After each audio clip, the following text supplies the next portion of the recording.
9 p.m. in RTD. It's time to English New Edition for tonight headlines. So we have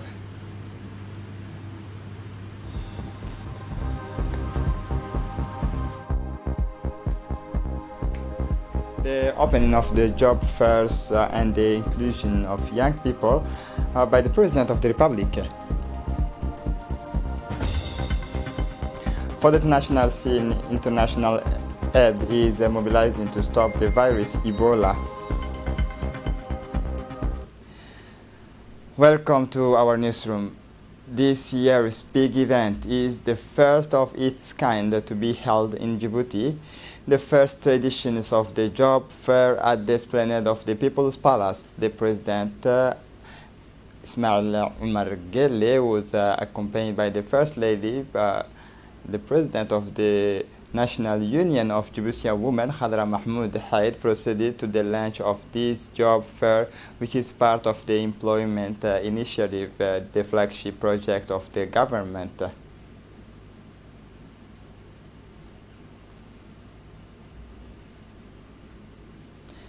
The head of state was the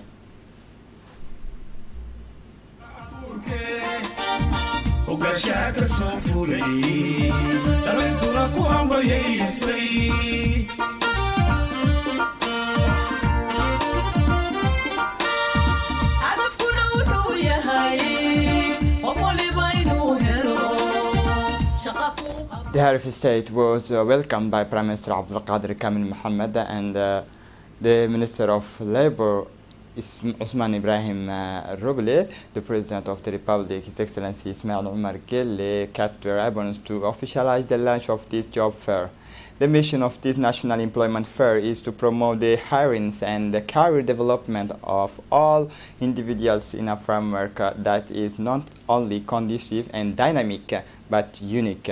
This job fair, the first of its kind, was a truly unique opportunity to meet more than 73 recruiters and 10,000 candidates, and more than 5,000 jobs were on hand to recruit, with the objective of promoting the sector that are promising for employment. In other words, to hire as many candidates as possible according to their experience, skills, motivation, and career objectives. With the slogan "Equal Skills, Equal Gender, Equal Opportunity," which translates as more an intermediary between promoting the hiring and career development of all individuals in a framework that is not only conducive and dynamic but unique. In turn, the head of state, His Excellency Ismail Omar Guelleh, and the First Lady visit each stand to see the job interviews up close. The voluntary initiative of the government at its highest level aims to improve the employability of the program's beneficiary with a view to their sustainable professional integration into new jobs.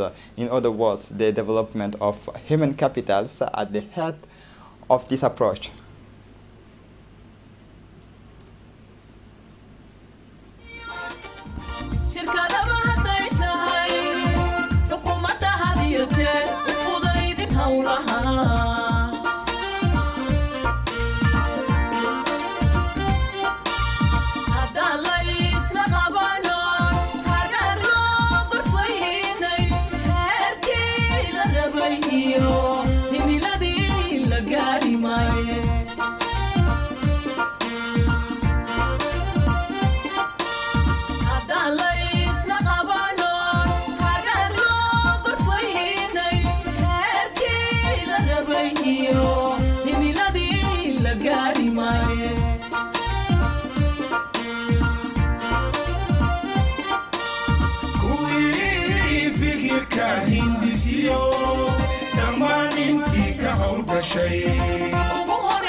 Mahadi hakagado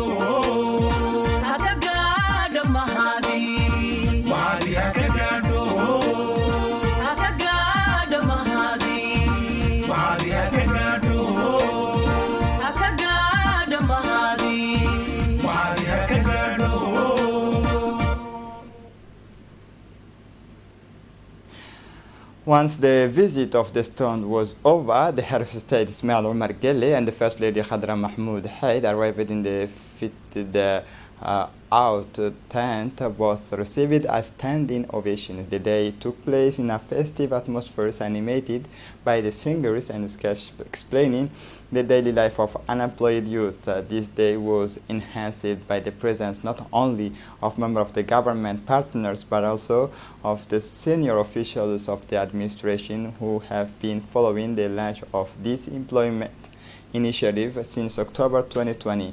Let us recall that the employment initiative, whose main component is the holding of a fair combined with a forum of employment, are true demonstrations on the high stance of the constituent public and private employers and social partners, development partners, to synergize a national dynamic to boost and design a relevant and effective national employment policy. The result is an operational, concerted and shared action plan for national employment policy, promoting real development for our country.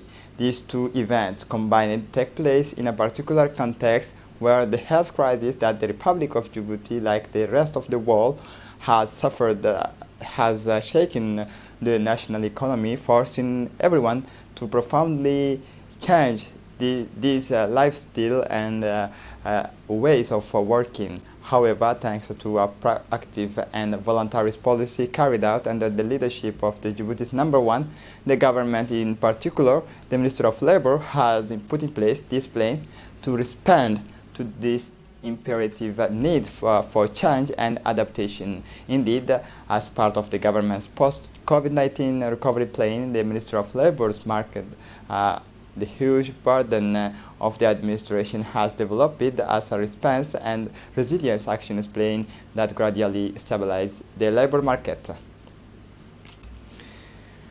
Some young people looking for work exchanged with the local entrepreneurs in front of the President, the Prime Minister, and the Minister of Labor.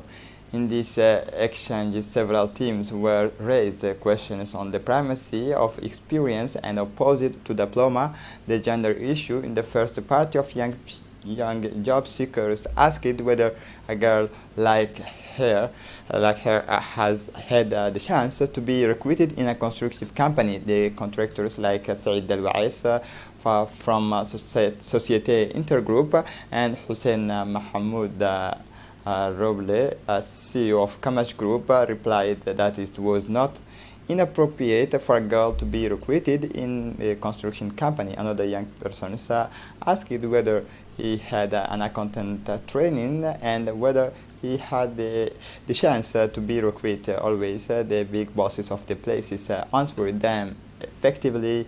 Finally, another young person indicate that he has a baccalaureate but a few years of experience. What would be the chance for him to be recruited? The contractors added that he has no problem with this as well because experience counts a lot of in the companies.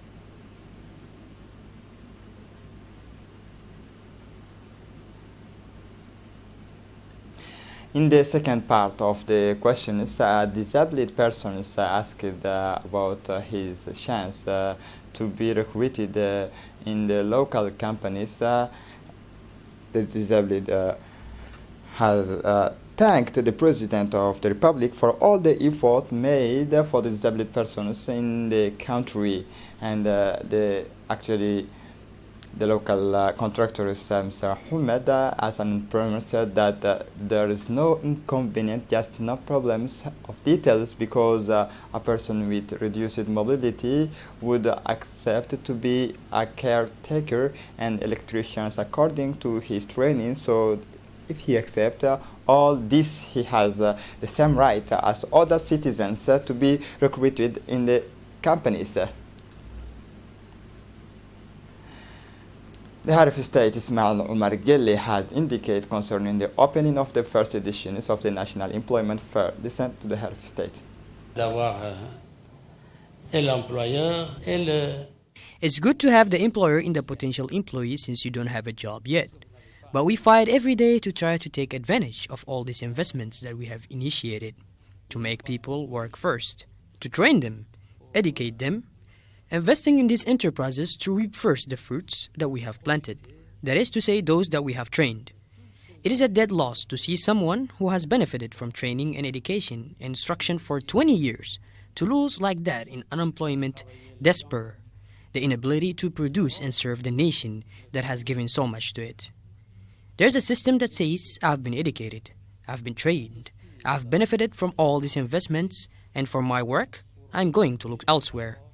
I am very happy to have you here because you have thought about coming back and serving your country. Our Minister of Labor is a dynamic person who identifies the employers, the people who, as our friend says, are the people who, as he puts it, threw themselves into the sea to be able today not only to work, to create wealth, but also to give many young people the opportunity to imitate them and to produce themselves or work at home. And each time, multiply the opportunities, multiply the work. All this, I think, is a good thing. We don't have to fight, but we're going to work it out. No problem. I'm looking forward to that. For his part, the Minister of Foreign Affairs, Mahmoud Ali Yusuf, congratulated the employment initiative organized by the Ministry of Employment, and this will enable young people to enter the professional environment. He also invited young people to learn about entrepreneurship and to create their own companies and become themselves employers.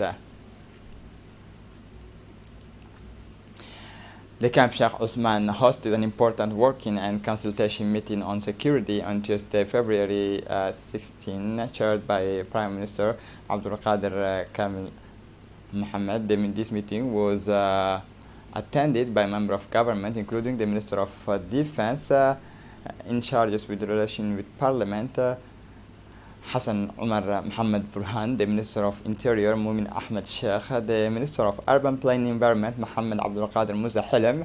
Also participating were the Chief of the General Staff of the Armed Forces, General Zakaria Sheikh Ibrahim, the Chief of the Defense Staff, Brigadier General Tahiru Ali Muhammad, and the Commanders-in-Chief of the Republican Guard, the Chief of Staff of the National Gendarmerie, the Director General of the National Police, the Central Directors of the Armed Forces Health Service. The aim of this working and consultation meeting was to discuss ways and means of strengthening the security of the countries and sub-region while exchanging information. In recent years, the Horn of Africa region has been plagued by strong instability.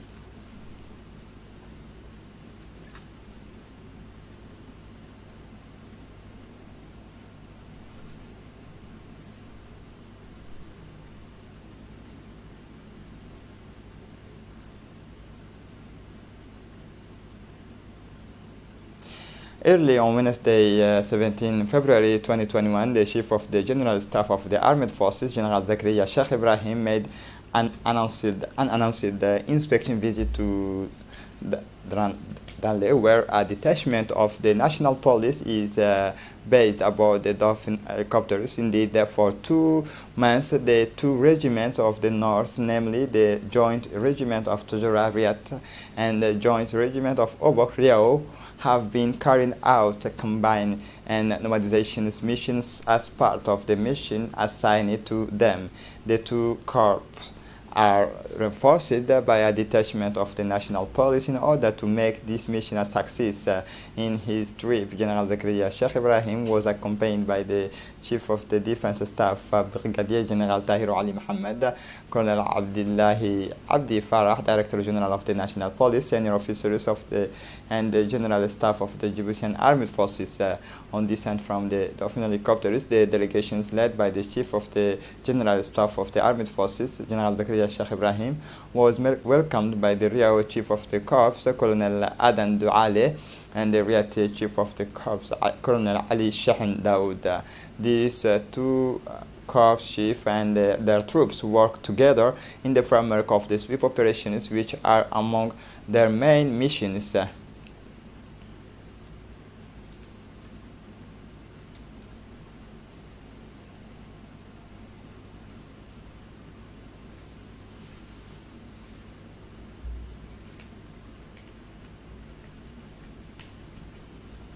On Wednesday, 17 February 2021, the inter-class qualifications of the national competition of the Olympiade des Métiers started this morning in all technical education and vocational training institutions in Djibouti City and the interior region. The Minister of National Education and Vocational Training is organizing for the third editions of the biennial competitions of technical education and vocational training institutions called Olympiade des Métiers. The Olympiade des Métiers is the only competitions of the profession in the image of the Olympic Games, and our countries is the only African countries to organize it regularly. The objective of the Career Olympics are multiplied in addition to the promotions of trades. The aim is to enhance the values of learners in technical education and vocational training establishments by highlighting their technical skills and to develop a team dynamic and emulations at work. Interclass qualifications, the first phase of the Olympiad of Trade, started this morning in all technical education and vocational training establishments in Djibouti City and the interior region, Arta, Ali Sabih, Dakhel, Tjara, and Obok. On the occasion of the school break, as usual, in accordance with the institutions of the Secretary of State for Youth and Sports, His Excellency Hassan Mohammed Kamil, the management of the Community Development Centers organized sports, recreational, educational, and leisure activity for young people from the community bordering the various CDC of the capital. The management of the CDCs never misses an appointment wherever the opportunity arises for interrupted school holidays.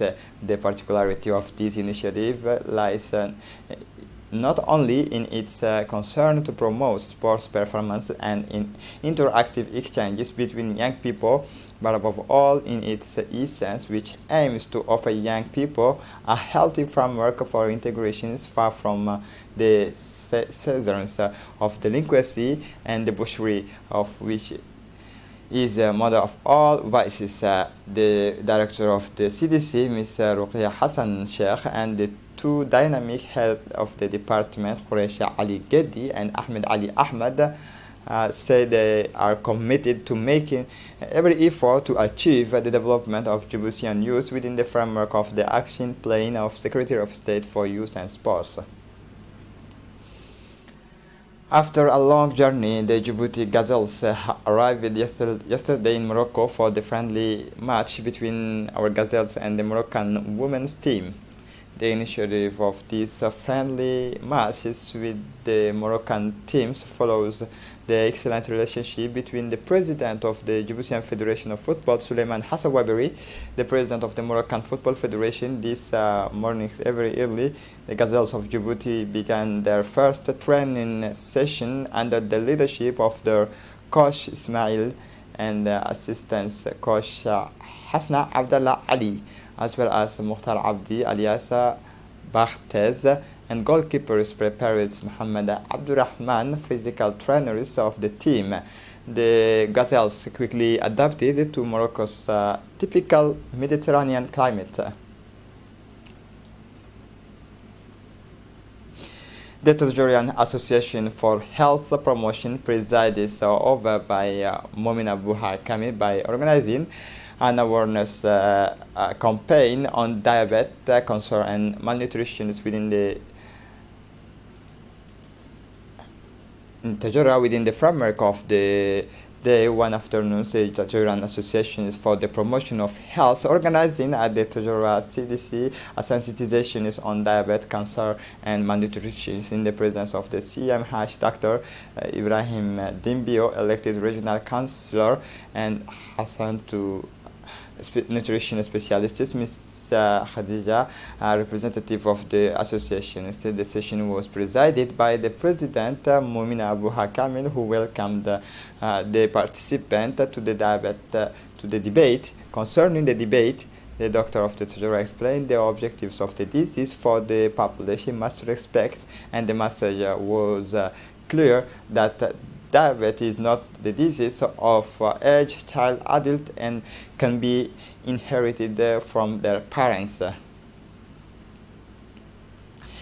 The gendarmes of the Anglais Brigade carried out a large-scale operation on 13 February 2021. It was shortly after 3 p.m. when around 30 gendarmes made up an investigator from the Anglais Brigade, reinforced by their colleagues from the mobile group, took over the wasteland behind the housing estates of the Western Southwark.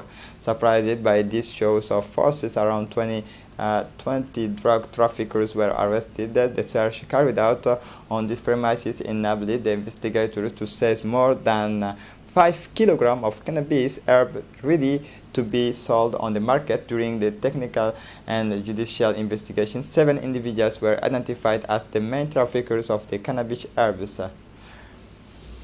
For the international scene, Ebola international aid is mobilizing to stop the virus. In the midst of COVID-19 pandemic, the U.S. administration of President Joe Biden said Tuesday that everything must be done to stop Ebola cases in Guinea and Democratic Republic of Congo before they become major epidemics. We can't afford to take our foot on the pedals even as we fight COVID. We have to ensure capacity and funding for health security around the world. The White House spokesman said in a statement. National Security Advisor Jake Sullivan also met Tuesday with Guinea's ambassador to the United States, as well as the ambassador of Congo and Guinea's neighbors Sierra Leone and Liberia, to express U.S. willingness to help us. This is it for the news. Thanks for watching us. Have a good evening.